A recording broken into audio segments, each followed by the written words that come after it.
안녕하세요, 아케나입니다. 통상적으로 사람들이 생각하는 경제적 자유란 내가 일을 하지 않고도 먹고 사는데 걱정이 없는 상태를 말합니다. 물론 이렇게 되면 얼마나 좋겠습니까? 하지만 현실적으로 생각하면 이는 매우 어렵습니다. 이번 영상에서는 경제적 자유를 얻기 위해 부자가 되는 영상을 수도 없이 보고 이걸로는 이해가 안 가서 여러 권의 책도 읽어본 결과 경제적 자유로 가는 현실적인 방법에 대해서 이야기해보려 합니다. 소득에는 두 가지 종류가 있습니다.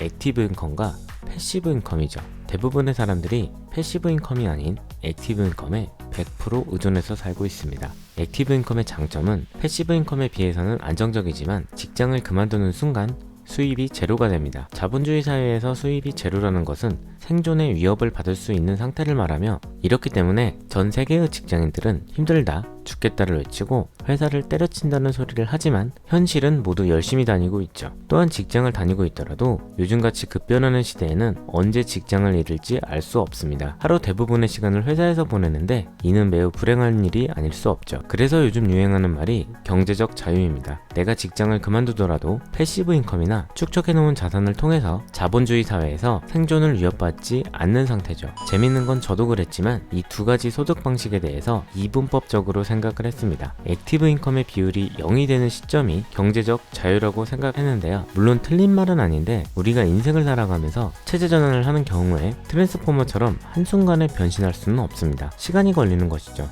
이분법적 사고가 아닌 스펙트럼 방식으로 바라보았을 때 액티브 인컴 50대 패시브 인컴 50이라면 어떨까요? 1차원적으로 생각을 해도 하루에 8시간 일하던 것을 4시간만 일하고 4시간은 경제적 자유를 얻는 것입니다. 이 과정을 조금 쉽게 설명하면 20대에는 액티브 인컴과 패시브 인컴의 비율이 100대 0이었는데 30대에는 90대 10, 40대에는 70대 30 이런 식으로 넓혀가는 것이죠. 물론 하루빨리 0대 100이 되면 좋겠지만 경제적 자유로 가는 길은 장기전입니다. 패시브 인컴의 경우는 우리가 잘 알고 있는 은행이자가 있고 주식이나 펀드를 하거나 회사를 운영 또는 건물주가 되는 등의 방법으로 얻을 수 있습니다. 그런데 우리는 회사를 운영할 수도 건물주가 될 수도 없습니다. 초기 자본이 없거든요. 사회 초년생 기준 20대 후반에서 30대를 생각해보면 이때는 경험도 적고 가지고 있는 자본도 적습니다. 단 시간이라는 자본이 가장 많은 시기죠. 따라서 젊었을 때 사회생활을 하면서 경험을 쌓고 인생의 방향성을 정하고 패시브 인컴을 만들기 위한 자본을 차근차근 축적해야 합니다. 물론 지금 나이가 많다고 해도 상관없습니다. 나이가 많은 만큼 세상 풍파에 의한 경험치가 풍부하기 때문이죠. 또한 지금 안 하면 아마 내년, 내후년에 똑같은 후회를 하고 있을 겁니다.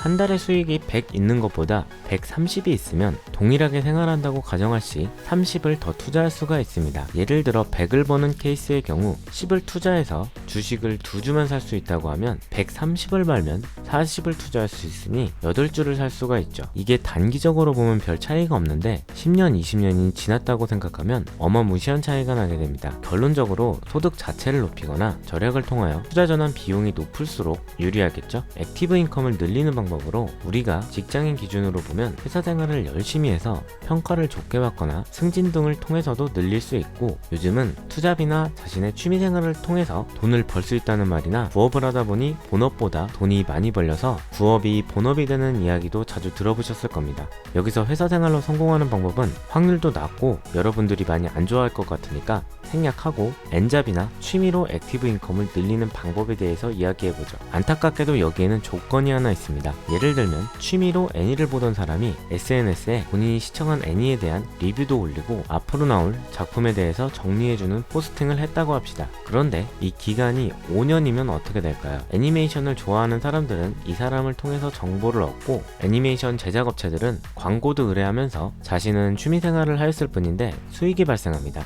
다만 하나의 취미생활도 열정과 꾸준한 노력이 있어야 합니다. N잡이나 취미로 성공한 사람들은 본인도 모르는 사이에 본인의 취미생활이 이미 일반인을 뛰어넘은 일정 수준까지 올라간 상태입니다. 하지만 이런 이야기를 듣는 대부분의 사람들은 본인이 하고 있는 취미생활의 레벨이 어느 정도인지 모르기 때문에 온도 차이가 발생하는 것이죠. 이 이야기를 왜 드렸냐면 저도 취미로 이것저것 하지만 저 역시 부업으로 창출하는 수입은 제로입니다. 제가 유튜브를 하는 이유 중 하나는 컨텐츠 기획, 영상 편집, 마케팅 등 비용은 제로에 가깝게 들면서 사업적인 부분을 경험해 볼 수 있기 때문입니다. 저도 본업이 따로 있지만 유튜브를 지속적으로 하면서 몇 년 뒤에 실력이 쌓여서 영상 편집을 잘하게 되면 편집자로, 마케팅을 잘하게 되면 마케터로, 혹은 기회가 되면 다른 방향으로 전직을 할 수 있겠죠. 앞에서 말했다시피 성장을 하기 위해서 일정 시간 이상의 노력은 필수입니다. 그것이 취미생활이라고 하여도 말이죠. 단 취미생활의 경우 본인이 정말 재밌어서 할 수 있는 분야이기 때문에 기본적으로